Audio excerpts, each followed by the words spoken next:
This week marked 30 days since the mysterious nuclear incident in the north of Russia.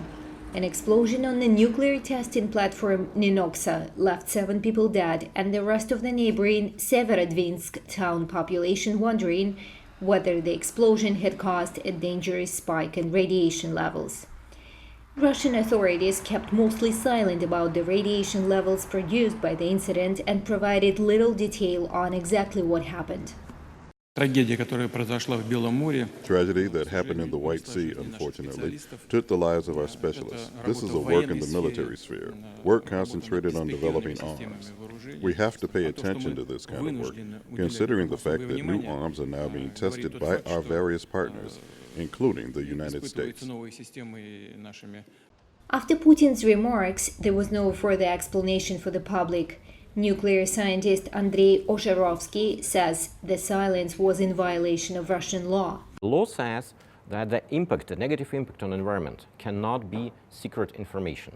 What we see now, we are still in a situation of lack of information.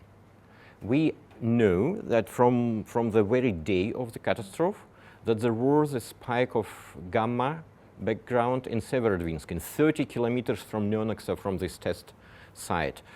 After the incident, the local population, left in the dark and worried about radiation, started stockpiling iodine.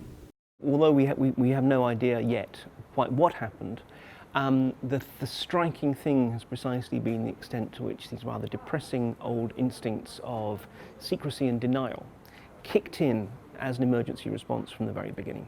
What it actually does is allow rumour to run wild. Hence you had the people of Severodvinsk stocking up on iodine and whatever else because they thought, my God, we're right next door to some kind of new Chernobyl or whatever.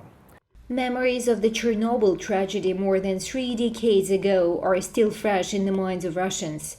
Observers are worried that the lessons of Chernobyl, which devastated the region for decades, might have been lost. When we don't know what was the amount and what was the register, what was the source term of the emission, we don't know what can be protection measures. We don't know is the food safe or not. We don't know if fish and seaweeds are safe to eat. We don't know. Maybe they should inform people in Arkhangelsk, don't go for mushrooms, don't go for berries in the forest. The German newspaper Der Spiegel reported that 2 people who were rushed to the hospital after the explosion at the Ninoksa platform died of radiation sickness shortly after being admitted.